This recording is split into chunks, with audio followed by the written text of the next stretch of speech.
오늘은 지금 관계에 대해서 계속 설교하고 있는데요. 오늘은 중요한 주제 중에 하나인 관계 중에 교회와의 관계에 대해서 설교할 거고요. 다음 주에 오시는 선교사님이 또 교회와 홈스쿨에 대해서 또 설교해 주시면서 북콘서트도 같이 해 주실 거예요. 그 선교사님이 쓰신 책이 많이 없는 것 같은데 하여튼 이미 사셨던 분도 계시잖아요. 엄마 중에. 그래도 하나씩 더 사셔서 딴 분들에게 주더라도 그분이 와서 우리와 잘 호흡했으면 좋겠고 또 다른 은혜가 있을 거라는 생각을 갖게 됩니다. 자, 오늘 하나님 말씀을 교회와의 관계라고 할 때 굉장히 좀 어려운 주제이고 또 중요한 주제여서 잘 경청해 주셨으면 좋겠고 제가 통일 국토순례를 갔다 오면서 생각한 게 뭐냐면 나라가 갈라져 있는 것은 굉장히 큰 아픔이다라는 걸 생각했고요. 우리나라가 조선 이후에 나라의 권리를 빼앗기고 일본이 우리의 권리를 가져갔고 공산 정권이 북한에 우리랑 분리되어 버리는 이 상황이 만들어진 것이 굉장히 가슴 아프다는 생각을 했습니다. 일제 강점기 때 대부분의 독립운동가가 크리스찬이었던 거 아시죠? 아세요? 당시에 기독교 인구가 전체 인구에서 0.3%밖에 되지 않았을 때 우리 민족을 위해서 나라를 위해서 힘썼던 독립운동가의 80%가 기독교인이었다는 것입니다. 그들은 나라를 되찾고 이 나라가 제대로 될 유일한 방법은 이 나라가 예수를 믿는 나라가 되어야 된다는 사실에 다 동의했습니다. 그리고 교회가 유일한 희망이라는 것을 그들 모두가 공유했던 사실이었어요. 그래서 우리는 기독교 국가로 기도하면서 이 민족이 세워진 민족이에요. 6.25 때 아픔을 겪었지만 우리 민족이 유일하게 희망을 품을 수 있는 곳은 교회밖에 없었습니다. 제가 교회에 시도 때도 없이 사람들이 모여들었고 당시에는요 차가운 이런 데도 아니었어요. 이런 의자 없었어요. 그냥 장의자 혹은 방바닥에서 차가운 방바닥에서 뜨거운 눈물로 기도하는 수많은 사람들이 있었습니다. 그리고 가족이 구원받지 못했기 때문에 수많은 교회 다니는 사람들이 다니면서도 핍박을 받았어요. 저는 제가 어렸을 때 기억나요. 토요 예배, 학생부 예배를 드리고 있을 때 우리 또래의 어떤 여자아이가 자기 아버지에게 머리채를 붙들려 나가는 걸 봤어요. 제 눈으로. 그 예수 믿는 게 그렇게 어려운 민족이었어요. 지금도 그렇지만 자기 딸의 머리를 잡아서라도 교회를 못 다니게 만들겠다는 거예요. 그런 시절을 우리가 살았습니다. 하지만 교회는 사람들이 계속 오고 싶은 곳이었습니다. 제가 학교를 다닐 때만 해도 교회는 저에겐 가장 의미 있는 곳이고 좋은 곳이었어요. 거기는 에어컨도 하나 제대로 없었고 선풍기 있으면 다행이었던 곳이었고요. 그 흔한 정수기조차 하나 없었습니다. 그래도 우리는 계속 교회에 왔고 저는 시간만 나면 교회에 갔어요. 만약에 8월 15일이 공휴일이잖아요. 6월 6일이 공휴일이고 뭐 이렇잖아요. 그러면 항상 공휴일 전날은 교회에서 잤습니다. 그거는 누가 저한테 시킨 게 아니었어요. 학생부 전사님이 시킨 게 아니었어요. 교회 목사님이 시키지 않았어요. 항상 우리는 교회에 그 전날 모였어요. 아무 이유 없었어요.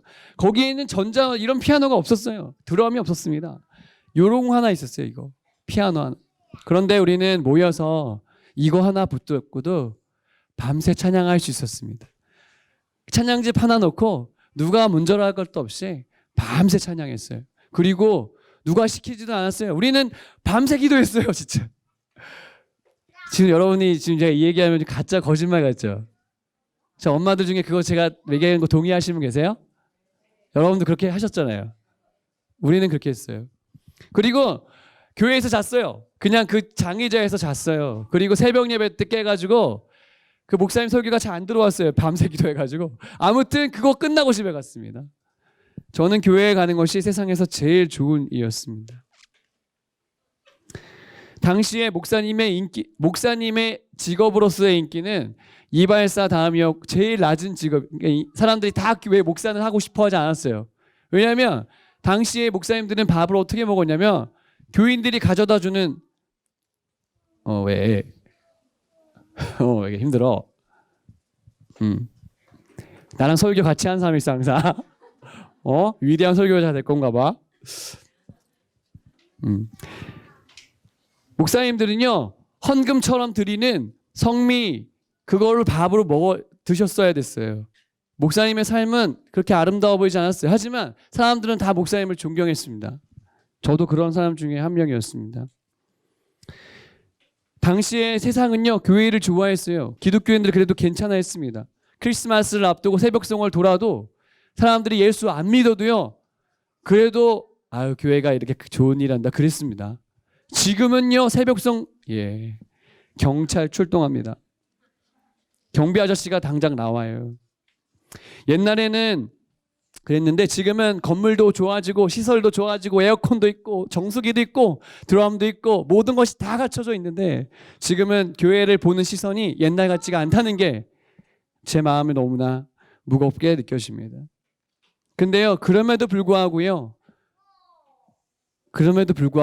하나님은 교회를 소망이라고 생각하십니다. 박은조 목사님이 그래도 교회가 희망이다라는 책을 쓰셨어요. 여러분 그렇게 믿으세요?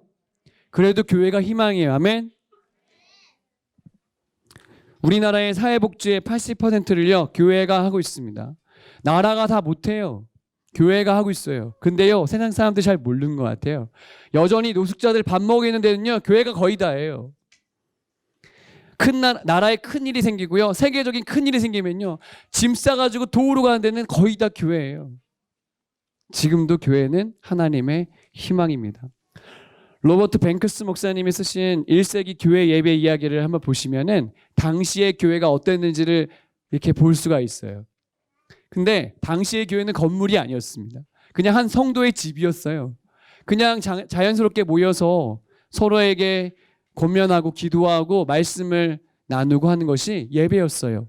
근데 사람들이 너무나 큰 매력을 느끼고 점점 교인들이 많아지기 시작했다는 것을 우리는 알 수 있습니다. 따라합시다. 핍박 속에도 교회는 여전히 살아있다. 그러면 여러분, 핍박이 강해지잖아요. 교회는 더욱더 뿌리를 깊게 내리는 것입니다. 교회는요, 피해 역사예요. 근데 피해 역사, 순교의 역사인데 그 속에서 교회는 강해지고 뿌리를 내리게 되어 있습니다. 최근에 중국 교회가요, 아니죠, 옛날에 문화혁명으로 중국의 선교사가 다 추방당했을 때 중국 교회는 망했다 그랬어요. 나중에 뚜껑을 열어보니까요, 중국이 제1의 기독교 국가가 되었더라고요. 지금 여러분 아시죠? 중국의 많은 교회들이 핍박받는 거 아세요? 십자가 다 뜯어지고요, 목사님들 막 그 시진핑 사진 붙여야 되고 이런 시대를 지금 우리가 살고 있어요. 근데 저는 확신합니다. 지금 중국 교회는 앞으로 더 강해질 것입니다. 아멘. 저는 되게 깜짝 놀란 게 이 핍박 속에서 중국의 교회 지도자들이요, 나라에 성명서를 냈어요. 종교, 우리가 믿고 있는 예수 그리스도를 이거 믿고 있는 거, 이거를 핍박하면 우리는 그래도 예배를 멈추지 않겠다. 우리는 복음을 포기할 수 없다. 죽더라도 우리는 싸우겠다. 이렇게 나라에다 성명서를 내고요, 자기 이름을 쓰고요, 사인을 했어요. 여러분, 중국에서 그렇게 한다는 건 이미 목숨을 걸었다는 거랑 똑같은 얘기입니다.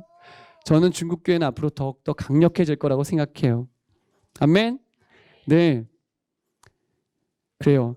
이 교회, 생명 같은 주님의 교회를 생각하면서 오늘 우리가 기억해야 될 교회와 우리와의 관계 세 가지. 이거는 카타콤 사진인데 그 절망 속에서 지하로 들어갔던 성도들의 믿음을 생각하면서 오늘 말씀을 기억하면 좋겠어요. 세 가지로 기억하면 좋겠는데요. 한번 읽어줄까요? 시작. 아멘. 세상의 모든 것은 다 주인이 있어요. 이 컴퓨터 제 거고요, 이 리모트 이거는 교회 거고요, 이 마이크도 교회 거고, 이 핸드폰은 제 거예요. 다 주인이 있습니다. 여러분, 교회에는 주인이 누굴까요? 목사님인가요? 장로님이신가요? 아니에요. 교회는요, 목사님이 그 교회를 개척했어도요, 그 교회는 목사님 거 아니에요. 맞아요? 맞죠? 장로님이요, 그 교회에 100억을 헌금했어도요, 그 장로님 거 아니에요. 그런데 왜 문제가 생겨요? 목사님이 자기 권리를, 예수님이 주인이신데 자기가 내세우면 그러면 이제 시험에 드는 거예요. 장로님이 자기가 주인인 것처럼 행세하면 그러면 교회가 쪼개지는 거예요. 여러분 많이 봤죠? 요즘에 이런 일이 엄청 많아요.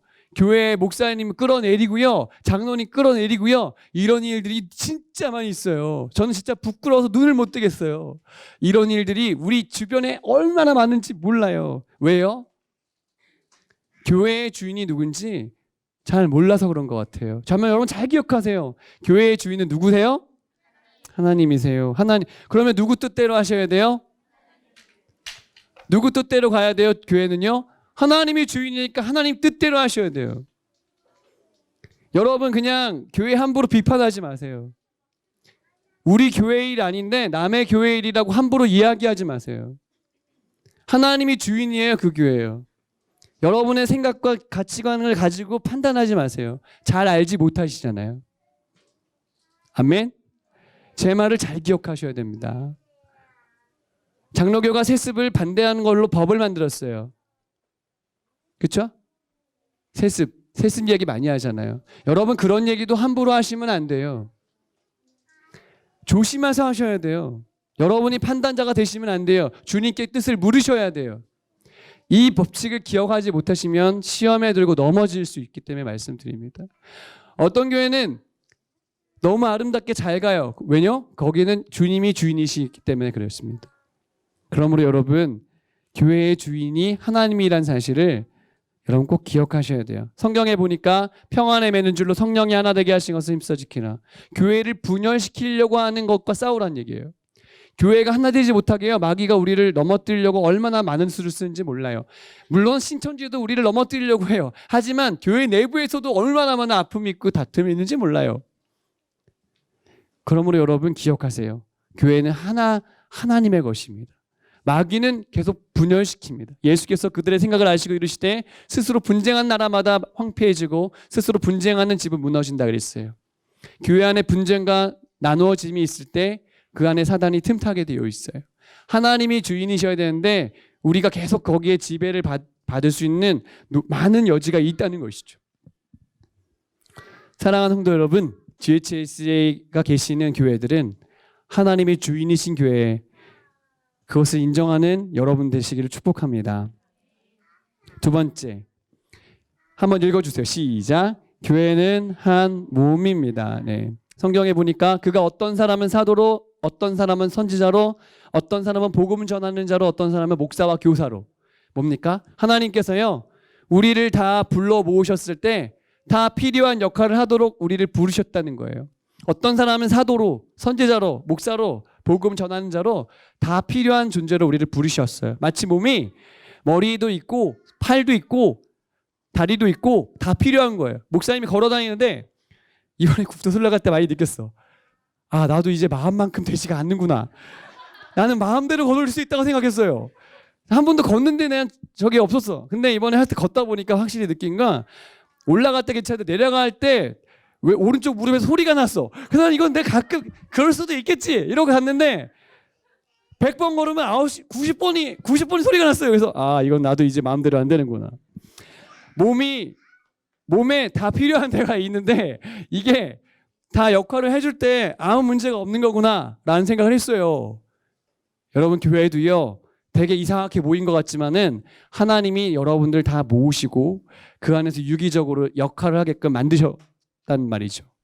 그 사실을 기억하시기를 축복합니다. 그러니까 다 필요한 거예요. 젖 먹는 그 아이도 필요한 겁니다. 그 교회에서. 그러면 여러분 나는 어떤 역할을 해야 돼요 주님이라고 물으시는 게 여러분의 몫이에요. 여러분 물어볼게요. 성도들이 하나님께 봉사할 때 목사님을 위해서 하나요? 교회를 위해서 하나요? 네? 목사님을 위해서 열심히 봉사하나요? 아니죠. 누구를 위해서 열심히 봉사해요? 누구 바라보고 하시죠? 하나님. 여러분이 어떤 역할을 교회에서 하더라도 하나님 바라보지 않고 목사님 위해서 하면요 100% 시험 들고요 100% 끝까지 못합니다. 하나님 바라보고 하셔야지 끝까지 갈 수 있어요. 목사님들이 해야 될 일은 뭐냐면 말씀 전하는 것과 기도하는 거예요. 이 두 가지를 잘 할 수 있게 도와주는 교회가 진짜 좋은 교회입니다. 목사님이 주차봉 들고 쫓아다니고 무슨 쓰레기나 줍고 있고 이런 건 그게 나쁜 게 아니라 그런 역할을 주로 많이 하게 만드는 교회는 잘못됐어요. 청중을 그냥 손님으로 만들었어요. 그러시면 안 돼요. 목사님은 말씀 전하는 것과 기도하는 것에 올인할 수 있게 도와주고 나머지는 다 성도가 하는 게 아름다운 교회예요. 여러분의 교회가 그런 교회가 되시길 축복합니다. 그 교회가 아름다운 거예요. 잘못 가리키면요, 성도를 손님처럼, 성도를 왕처럼 만들었어요. 그럼 하나님 나라 가면요, 개털 모자도 못 쓰는 거예요. 하나님 나라 가서 뭐 했다고 할 거예요, 여러분? 하나님 나라 갔을 때 주님, 제가 평생 교육 목자하다 왔습니다. 네, 우리 교회에 50년 목자하던 사람 우리 교회에 있어요. 50년 동안 규율학교 선생님했대요. 아무도 놀라지 않으시지만 여러분, 우리가 모여서 하나님께 봉사하고 예배할 때 주님 바라보시길 축복합니다. 그리고 우리가 교회 다닐 때 왜 못 다닌다고 하시냐면 연약한 사람들이 나타날 때 그래요. 연약한 사람 나타날 때.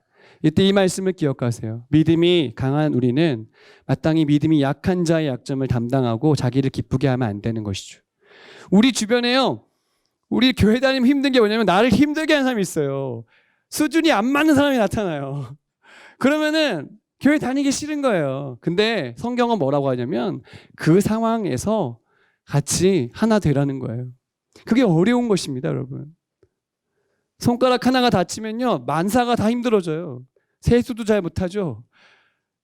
마음껏 할 수가 없어요. 하지만 이 약한 사람을 도와줄 때 한 몸이 되는 것입니다. 그러므로 교회 생활을 잘한다는 건 볼 수 있어야 돼요. 도울 수 있어야 돼요. 여러분, 우리 눈에 그런 눈이 되시기를 축복합니다. 교회 다니면서 우리를 훈련시키는 사람이 있어요. 조교 같은. 이 사람이 누구냐면 탤런트 주원이라는 사람인데, 우리가 이번에 갔던 OP, 멸공 OP에 갔더니 목사님이, 그 사단 목사님이 우리 부대에 유명한 연예인 2명이 있는데 한 명이 주원이고 한 명이 지드래곤이래요. 근데 자기는 지드래곤을 못 봤는데 이 친구는 봤는데 뭐가 달라요? 했더니 이 친구는 얼굴이 진짜 작대요. 근데 제가 찾아보니까 이 친구가 여기서 조교를, 신병교육대 조교를 하는 사람인데, 목사님은 기억을 더듬어 보면 신병교육대에 처음 갔을 때가 생각나요. 일단 버스를 타고 차를 내리기 전에 얘네들이 진짜 거의 늑대처럼 서 있습니다.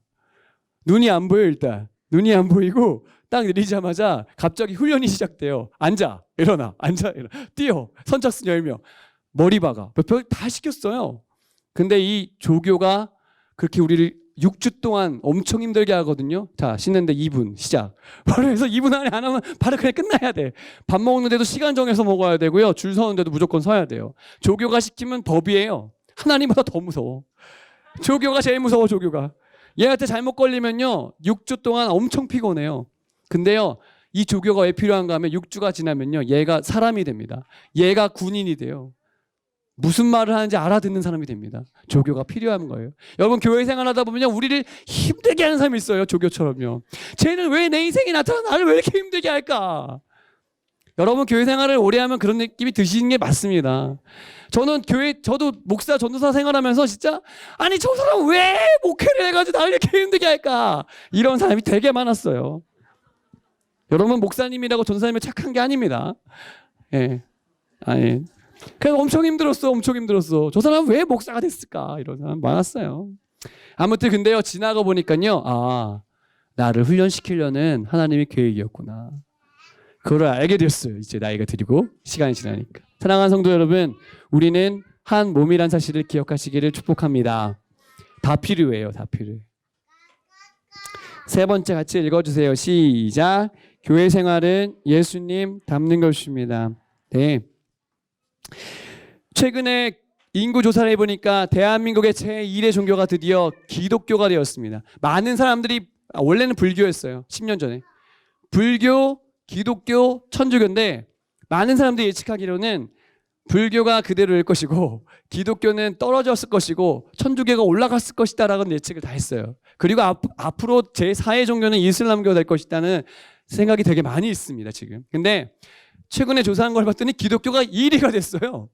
불교를 제치고 1위가 됐어. 근데 많은 목사님들이 생각할 때, 아니 우리 교회는 부흥을 안 했는데 도대체 기독교가 늘어났을 때, 이게 지금 우리나라 현실입니다. 왜 그럴까요?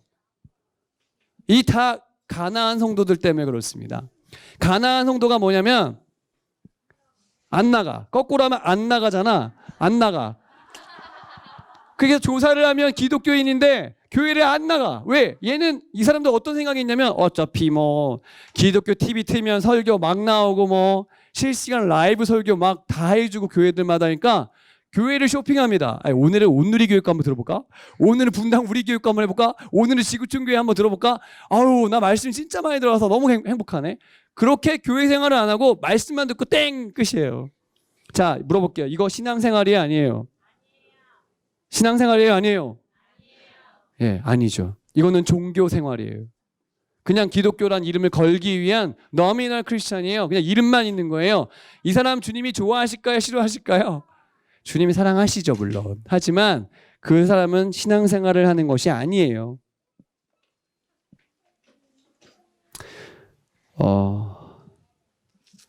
목사님이 유진 피터슨이라는 목사님이 쓰신 책에 보면 교회에 첫 발을 디딘 내 친구에게라는 책이 있어요. 교회에 처음 나오기 시작한 친구에게 편지를 쓴 건데 오늘 세상을 떠나셨대요. 86세의 나이로 오늘 세상은 목사의 목사라고 할 만큼 좋은 책을 여러분이 보시는 메시지 성경 쓰신 분인데 이런 내용이 써 있어요. 좋은 교회를 찾는 그 난리는 도대체 어떻게 시작된 것인가? 내 형제들 중 지극히 작은 자가 품고 있는 거룩한 순종의 열정에서 나온 건 절대 아닐 걸세. 이렇게 각각의 취향에 맞는 교회를 찾으려 드는 교회 쇼핑 심리는 영적으로 파괴적인 것일세. 우리의 예배 취향에 맞추려 드는 교회 예배는 좋은 것이 하나 없다네. 얘기하셨어요. 여러분 교회는요. 하나님이 부르시는 소명을 따라서 그 교회에서 끝까지 싸울 수 있어야 돼요. 근데 하나님이 갑자기 부르셔서 갈 수밖에 없는 상황이 되었을 때 그때 비전에 따라 순종하며 옮기는 거예요. 교회를 쇼핑하려고 하시면 여러분 백날 교회를 옮기셔야 될 거예요. 에베소서 말씀 같이 읽어보겠습니다. 시작. 오직 사랑 안에서 참된 것을 하여 범사에 교회까지 자랄지라. 그는 머리니 곧 그리스도시라. 예, 교회 생활은요 그리스도까지 닮아가는 거예요. 그 여정을 교회 생활이라고 합니다. 오늘 우리 생각에는 예수님이 우리를 구원하셔서 바로 천국에 데려가시면 제일 좋겠지만 왜 여기에 남겨놓으셨냐? 예수님의 신부로서 우리가 예수님 수준만큼 잘하게 하시려고 우리를 훈련시키시는 시간이 바로 교회 생활의 시간들이라는 것이죠. 그래서 예수님 수준에 예수님과 결혼할 수 있는 사람까지 만들어야 그때 우리가 갈 수 있는 상황이 되는 건데요. 제가 이번에 국도순례 가서 애들한테 얘들아 너희들은 지금 절대 연애하지 마라. 주님이 반드시 지금 오실 수도 있다 지금. 그러니까 연애할 필요가 없다 지금. 그리고 연애해봤자 소용없다. 목사님이 결혼해봤는데 결혼해봤자 그냥 그렇더라. 굳이 뭐 결혼을 뭐 안 해도 네 이렇게 막 강력하게 얘기하면서 너는 28살에 연애를 시작해라. 뭐 이랬더니 자기 나와서 물어보는 거야. 저는 몇 살에 시작할까요? 다 똑같아. 뭐 늦게 하라는 거지. 늦게 하라는 거야. 근데 애들이 하는 말이 뭔지 아세요? 저한테? 그래도 자기는 결혼을 안 하더라도 연애는 해보고 싶대. 아, 그치. 그런 말이 뭐, 예, 저도 그랬어요. 어렸을 때 그랬어요. 근데 아무튼 결혼을 하면 수준이 맞아야 돼요. 예수님하고 어린 양의 혼인잔치 들어가시려면요. 여러분이 예수님하고 수준이 똑같아야 돼. 그러니까 이 땅에 사는 동안 교회 생활을 왜 하냐? 예수님만큼 잘하려고 하시는 겁니다. 아멘. 거기까지 잘하도록 여러분을 신앙생활을 힘들게 열심히 하셔야 돼요. 이 사람이 누구냐면 월남 이상재 선생님이십니다. 이분이요 일제시대 때 감옥에 gat혀서도요 일본 사람들이 보면서 야 진짜 대한민국에는 훌륭한 사람이 많구나 할 때 그런 분이에요. 아주 강직한 분인데 예수님을 믿으라고 전도를 했는데 안 믿었어요. 근데 언제 예수를 믿었냐? 이승만이라는 사람이 한성 감옥에서 전도를 했습니다. 성경을 주면서. 그때 예수를 믿게 되었습니다. 당시 이분은 돈이 많았어요.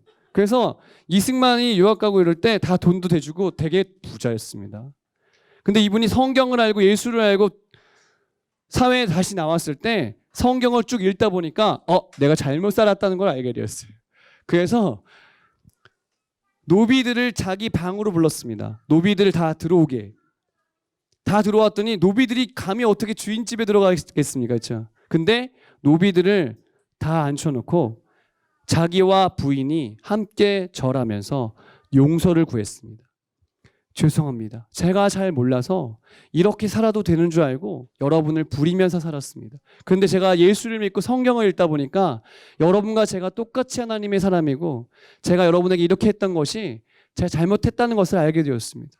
저를 용서해 주십시오. 그리고요, 노비들한테 절을 하더니 자기의 재산을 쪼개가지고 노비들에게 주면서 자유를 주었습니다.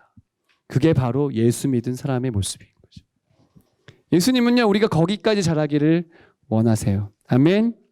오늘 말씀을 여러분 잘 기억하셔서 역사의 마지막 페이지까지 교회는 계속 갈 거예요. 하나님 만드신 기관 두 가지, 가정하고 교회는 영원할 것인데 하나님은 교회를 통해 역사를 끝내실 거예요. 그러므로 여러분의 교회 생활은 너무너무 중요한 것입니다.